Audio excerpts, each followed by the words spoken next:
Hi Emily, thank you for being here today. Hey, how are you doing? My name is Emma. We spoke on the phone there a few days ago. So it's nice to meet you in the person. Likewise. Would you like a cup of tea, coffee, or water before we get started? No, I'm all good, thank you. Okay, cool. Look, I know on the phone we had a bit of a chat, and it was good just to get a bit of that background information. And I know reaching out for support isn't always easy, so I just wanted to start by acknowledging the strength in that and for coming in here today. And I guess also too that this space is just for you. I know we obviously do talk about Peter and his gambling, but it's more about how it affects you in your life and look at ways of how we might support you moving forward. Does that make sense? Yep, yeah, that's fine. Okay. Before we begin, I just want to reassure you that everything we discuss here is confidential. The only time I'd need to break confidentiality, and maybe you've heard this before, is if I was concerned about your safety or someone else's. Does that make sense? No, that's okay. And you have any questions about that? No, all good. Okay. Look, if anything comes up, ideally I will be having a conversation with you around it. It's just I have to make you aware before we start. That's fine. Okay. Thanks, Emily. And just so you know, if at any time you need a break, that's completely fine. We could just pause, and also the bathrooms are just down there to the left down the hallway, okay? Thank you. Okay. Alright, well, I guess, would it be okay if we started with you sharing a bit about what's brought you here today? Yeah. Look, it's been really overwhelming. Peter's gambling's gotten worse over the past year. He's been hiding things. I feel like I'm the one holding everything together. I feel like I'm constantly walking on eggshells, stressed about money, and I just don't know what to do anymore. Okay, yeah. That sounds incredibly hard, Emily, and it's very understandable to feel overwhelmed. It sounds like you're carrying a lot, both emotionally and financially, and I guess trying to keep things together too at home. So yeah, what you're experiencing is very valid, and you're definitely not alone. I guess if you had to name one thing that's been impacting you the most, what would it be? I don't sleep. Okay. I don't sleep well at all. I'm always anxious. I've had to cover the rent a few times because he lost money. Yeah. And he just brushes it off like it's nothing. So the financial side, definitely, that's hurting. Okay, alright. Thanks you for sharing that. Yeah, it sounds like you're under a lot of stress. I guess the financial stress, the anxiety around that, and the sense of carrying it all, that's a lot. And it's not just about the money, is it? It's the emotional side of things. I guess just to note that it sounds like you're doing an incredible job trying to manage everything, even if it doesn't feel like it. Often it doesn't feel like we're doing much in this instance, but I can definitely hear that you are. Yeah. Would it be okay if I shared a little about what we know around how gambling can impact families? It might help make sense of some of what you've been going through. Yes, please. Okay, alright. So I guess gambling, and this goes for any dependency or problematic behaviour, it doesn't just affect the person gambling. Peter, in your case, it creates a ripple effect that impacts everyone close to them. In your instance, partners often describe feeling anxious, isolated, unsure what to do. Many people don't realise that gambling isn't just a money issue. It affects trust, communication, your well-being, and in some instances people's sense of safety and the stability of their home. So what you're experiencing, unfortunately, it isn't unusual. This is something we hear from partners, which is I guess why we have supports for families. Just I guess to validate your experience and let you know that you're not alone in this, and it's okay to seek help for yourself. Even if Peter, depending on where he's at in his journey, you can still seek help for yourself and how best to support your situation.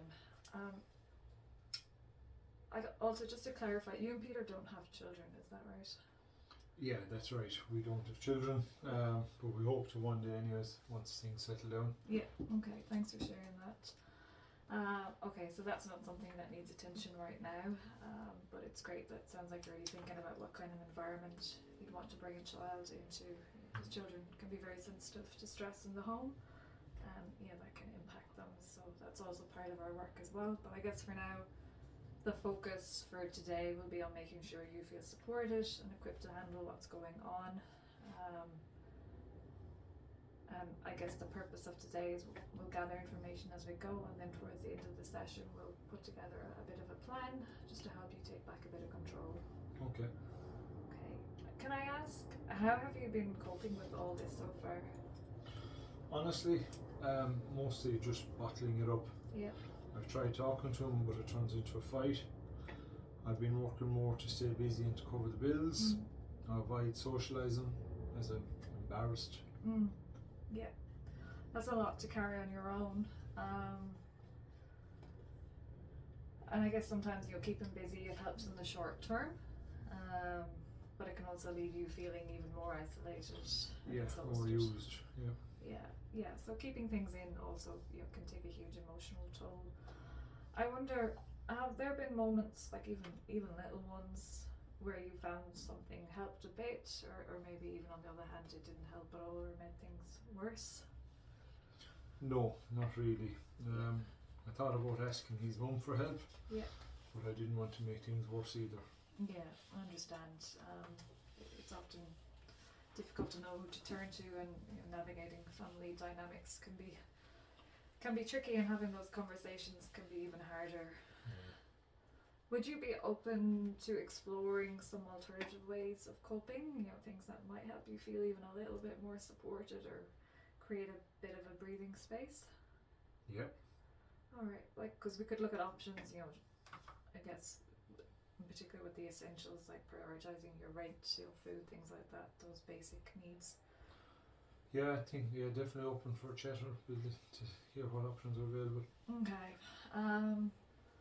I'd also like to get a bit of a understanding around your support network. I guess if that's okay with you, who's currently in your life that you might feel comfortable leaning on or talking to about what's going on at the moment?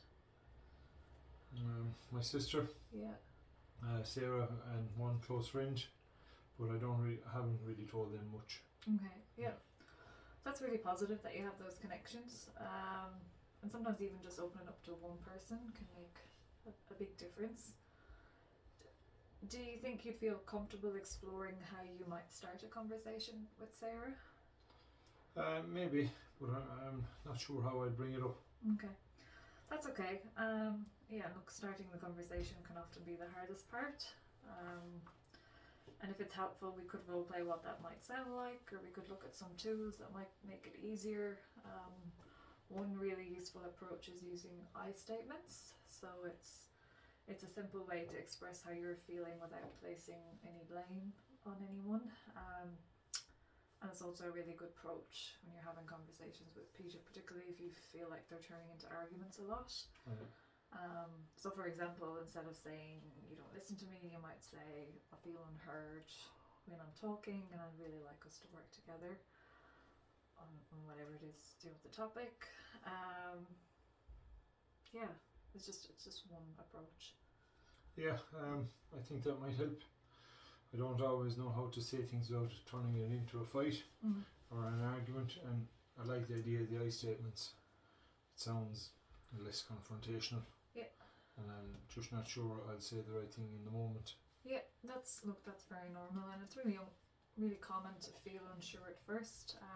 These things, they take time and practice, and as we work together, if you do want to make another session, we can go through it together step by step.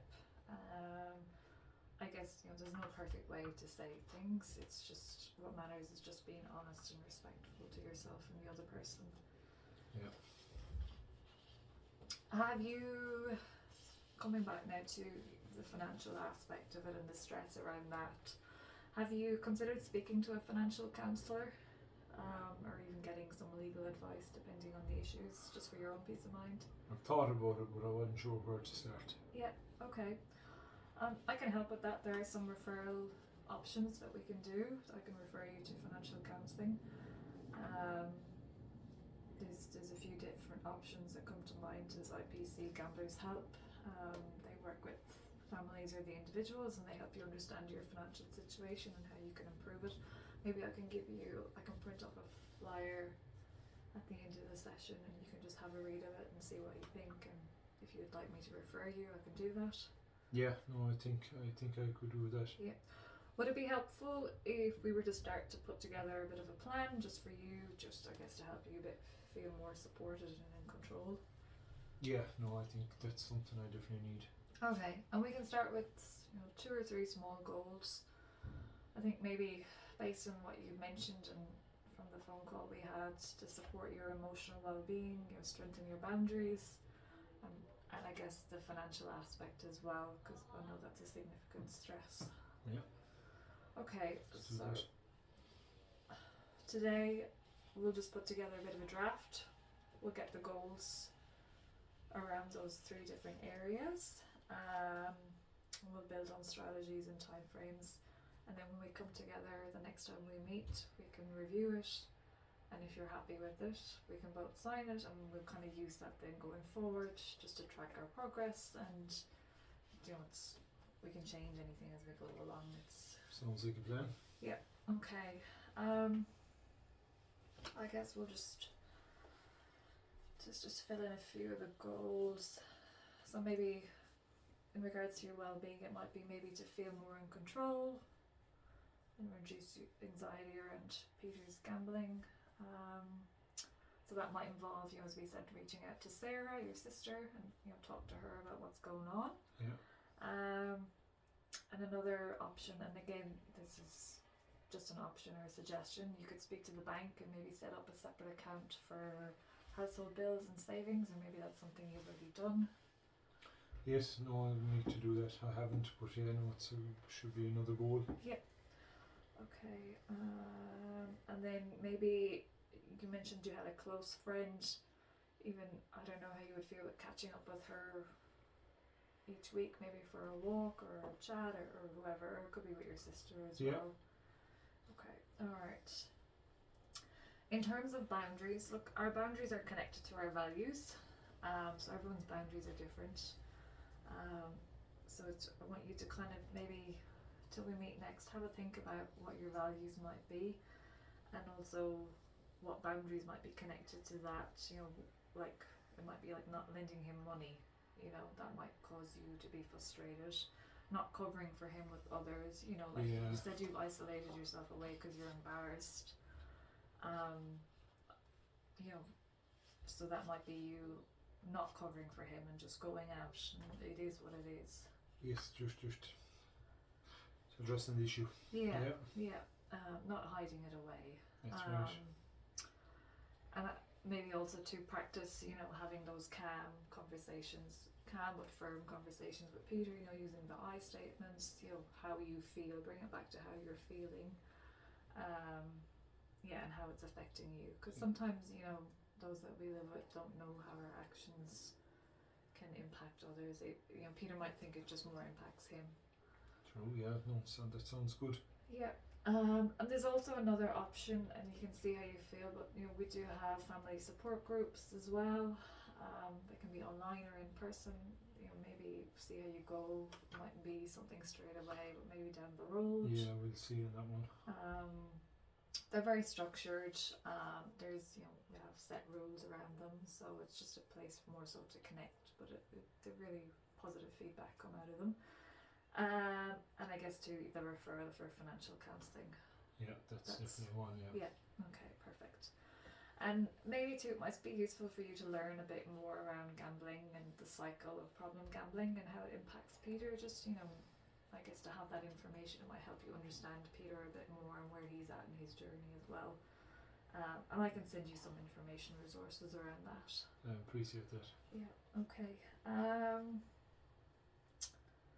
So I guess between now and then, if you could maybe start thinking around what your boundaries are, maybe in the moment as you go through the week, if something happens and you feel like, oh, that's really frustrating me and causing you to get anxious, just jot it down, make note of it. Yep. And we can review it and have a look at it at the next session. How does all that sound? I know that's still a lot of information for today. It is, but it's definitely a step in the right direction. I feel a bit more in control now, and Yeah. thank you. It's the first time I've actually spoken to somebody about what I need to do. Okay. Yeah, that's really good. Really glad to hear that. I guess just to summarise what we've done today, we've started to develop a bit of a plan that focuses on your emotional well-being, taking some steps to control the financial stress, and you're going to start working on thinking what your boundaries are around with Peter. So yeah, I guess just before we wrap up, I know you said you feel a bit more in control, and that's great. Anything else coming up for you after today's session? Just a bit relieved. Yeah. It's a lot, but it's good to feel heard. Yeah, it is. And sometimes, we can't change the situation with Peter because that's his journey and that sits with him. We can only control what's within our own control and what we can change. So little steps, and self-care is really important as well during this time. And I guess just to know that you're not alone. We'll take it one step at a time, and I'll be here to support you along the way. The same day, time next week or a fortnight's time, because I know you do work. So let's go next week, same time. It works. Okay, all right. And look, if anything, like I mentioned on the phone call, if anything pops up, just send me a text or whatever. Gives you an extra shifts so that life happens. Everyone's busy these days. Alright, okay, thanks so much, Emily, for coming in, and look forward to seeing you next week. no problem. Thank you. Bye bye.